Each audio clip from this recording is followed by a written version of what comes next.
अस्सलाम वालेकुम वरहमतुल्लाहि वबरकातुहू। मोहम्मद नईम हैंडराइटिंग ट्रेनर, आपका टीचर। कैसे हैं जी? हाँ जी गाइस, अल्लाह के फजल करम से मैं ठीक हूँ और आपकी खैरियत भी नेक मतलूब हूँ।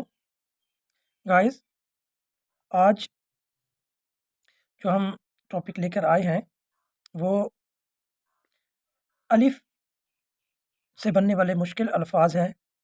कि अलिफ के कितने तरीके हैं, मद किस तरह से ऊपर आती है, अलिफ के ऊपर मद किस तरह से आती है, और अलिफ कैसे लिखा जाता है, बड़ा अलिफ क्या होता है, छोटा अलिफ क्या होता है, और दरमियान में अलिफ आए तो किस तरह से लिखते हैं, उसमें मद लिखने का तरीका क्या है, ये सब आज की वीडियो में हम सीखेंगे। वीडियो एंड तक लाज़मी देखिएगा। उम्मीद है कि वीडियो आपको बहुत अच्छी लगेगी। जाने से पहले मेरे चैनल को लाज़मी सब्सक्राइब करके बेल आइकन लाज़मी प्रेस कर दीजिएगा ताकि मेरी हर आने वाली वीडियो आपके पास फ़ौरन पहुँच जाए और आप जल्द से सीख सकें। चलते हैं जी गाइस अपनी वीडियो की जानिब और देखते हैं कि किस तरीके से ये अलिफ को राइट किया जाता है। गाइस देखें जी, ये आपके सामने मार्कर है, 605 नंबर का मार्कर है। अब आप इसमें देखें कि ये मार्कर की जो टिप है, ये एक अपर टिप है, एक लोअर टिप है। अब देखें, एक टिप है जो कि ऊपर को उभरी हुई है और एक नीचे की तरफ है। जब आप स्टार्ट करेंगे तो ऊपर वाली टिप से स्टार्ट करेंगे। उर्दू में देखें जी, ये ऊपर वाली टिप से स्टार्ट कर रहे हैं, नीचे वाली टिप ऊपर से उठी हुई है। इस तरीके से आप ऊपर से स्टार्ट करेंगे तो ये देखें, ये अलिफ लिखा है हमने। अगर हम अलिफ को स्टार्ट कर रहे हैं मतलब वर्ड के शुरुआत में लिख रहे हैं तो अलिफ ये इस लाइन को टच करेगा। पहली बात कि अगर हम स्टार्ट कर रहे हैं अलिफ को स्टार्ट से, तो अलिफ जो है ना ये यहाँ पे आके टच करेगा। ठीक है जी? जैसे अलिफ मद ऊपर आ गई। मद लिखने का तरीका क्या है? वो ये है कि ये अलिफ आपने लिखा है, ऊपर से भी ये बारीक नोक से स्टार्ट होगा, नीचे भी बारीक नोक पे यहाँ पे खत्म होगा। अब आपने मद लिखना है, मद को ऊपर की नोक से आप स्टार्ट करना है, पूरे कद के साथ स्टार्ट आप जब करेंगे तो ऊपर की सिर्फ नोक टच होगी, बाकी पूरा मार्कर आपका उठा हुआ होगा। और जब आप यहाँ से थोड़ा-सा नीचे आके पूरा कत लेके आएँगे, जब जैसे नीचे आएँगे तो पूरा कत आहिस्ता-आहिस्ता बढ़ता जाएगा और कत के आने के बाद आधा कत ऊपर, ये देखें जी, आधा कत ऊपर आके आपने उसको वापस वैसे ही फ़ोल्ड करना है। अब मैं इसको फ्रंट में लिखता हूँ, देखें जी, ये टच हो गया, ये ये मद होगी। और एक चीज़ का ख़्याल रखना है कि जब आपने ये मद लिखी है, ये मद जो अलिफ़ का सिरा होगा ये ऊपर ये इधर लाज़मी इधर होगा, इस साइड पे। देखें जी, ये अलिफ़, ये मद। अब देखें, ये अलिफ़ की नोक इस मद की गोलाई वाली जगह पे ये आई है। ये हो गए एक बात। बच्चे क्या गलती करते हैं? बच्चे इस तरह से गलती करते हैं, जब मद लिखते हैं तो ये इस तरह करते हैं, जो कि गलत है। कुछ बच्चे इस तरह से करते हैं, ये भी गलत है क्योंकि देखिए ना, यहाँ से तो आधा कत है, ऊपर से देखें कितना है, डेढ़ कत है, ये गलत हो गया। इसको आपने जब लिखना है तो ये बारीक नोक से स्टार्ट करेंगे, ऐसे लेके आएँगे, ऊपर से भी आधा कत, नीचे से भी आधा कत, ये आधा कत यहाँ से और ये आधा कत यहाँ से। इतना बराबर का फासला होना ज़रूरी है। ठीक होगी बात? अब अलिफ से जो है ना बनने वाले अल्फ़ाज़, जो इब्तदाई अल्फ़ाज़ में अलिफ आता है, अल्फ़ाज़ की इब्तिदा में जब अलिफ आती है तो वो उसको किस तरीके से लिखते हैं। ये यहाँ से हम स्टार्ट करेंगे, अलिफ आई या उसकी मद वाला हरूफ है। जैसे हम लिखते हैं आ, अलिमद आ से आमद। हमने मीम जो लिखा है ये देखें जी, मीम ये देखें जी, ये मीम हमने लिखा है अहमद। अब अलिफ हमने लाइन को टच किया है, अलिफ लाइन से टच हो गया। अगर यही वर्ड हम लिखते हैं, फ़र्ज़ करें कि हम लफ्ज़ लिखते हैं इमदाद। देखें जी,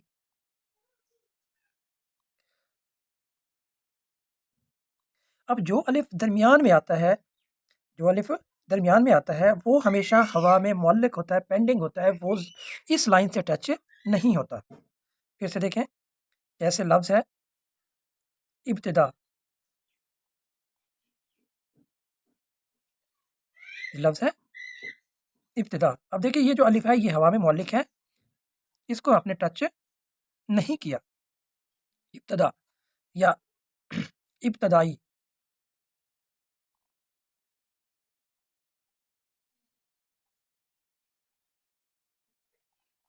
देखें जी, इब्तदाई।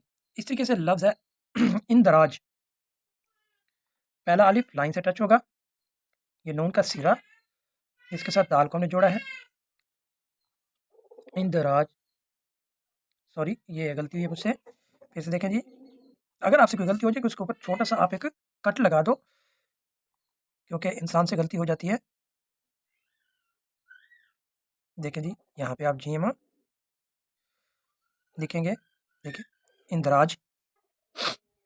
पहला जो अलिफ है ये लाइन को टच कर रहा है, दूसरा जो अलिफ है ये हवा में मौलिक है। ठीक हो गया जी। नेक्स्ट अब हम इसी को पेन से इसकी प्रैक्टिस करते हैं कि पेन से किस तरीके से होगा। देखें जी, ये लफ्ज़ है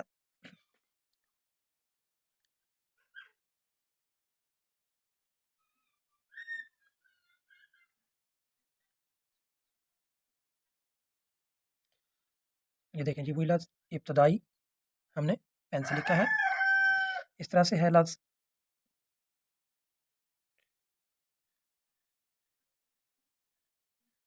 इकराम। देखें जी, ये अलिफ ये लाइन तक और ये अलिफ हवा में मौलिक।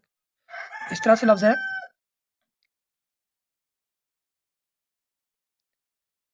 इस्तेहसाल।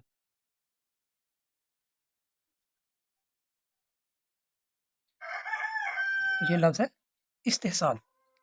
इस्तेहसाल लफ्ज़, इसमें देखिए अलिफ जो शुरू में आया है वो हमने कैसे लिखा है जी, लाइन को टच करके। इस तरह से लफ्ज़ है अलविदा। देखें जी, ये अलिफ टच हो गया, ये लाम, फिर ये इसके साथ दाल, फिर अलिफ जो हवा में है वो मुअल्लक होगा और उसके साथ फिर ये आइन हमने मिला दिया। ये देखें जी, ये लफ्ज़ बन गया अलविदा। इस तरह से लफ्ज़ है कुरान।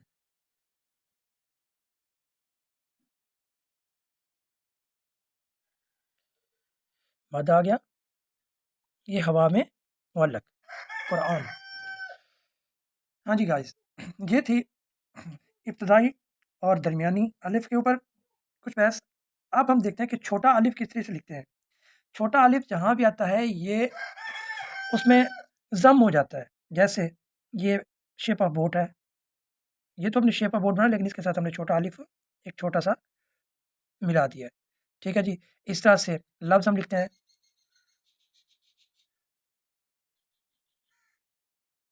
खेल। इसमें अब यहाँ भी एक छोटा-सा अलिफ आया है, यहाँ भी एक छोटा-सा अलिफ आया है। ये इसके अंदर ज़म हो जाता है लेकिन हम इसको काउंट नहीं करते।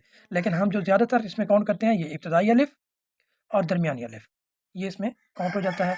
अगर एंड पे जैसे एक लफ्ज़ आ जाता है, जैसे ये देखिए इस्तेहसाल है, एंड पे अलिफ आया है तो ये उसके साथ जॉइनिंग है, ये उसके साथ जुड़ा हुआ है, सॉद के सिरे के साथ जुड़ा हुआ है, हम इसको काउंट नहीं कर सकते। देखिए जी, ये इस तरीके से ये सॉद हे और सॉद के साथ जुड़ा हुआ है। मैं अभी यहाँ पे फिर से लिखता हूँ इस्तेहसाल।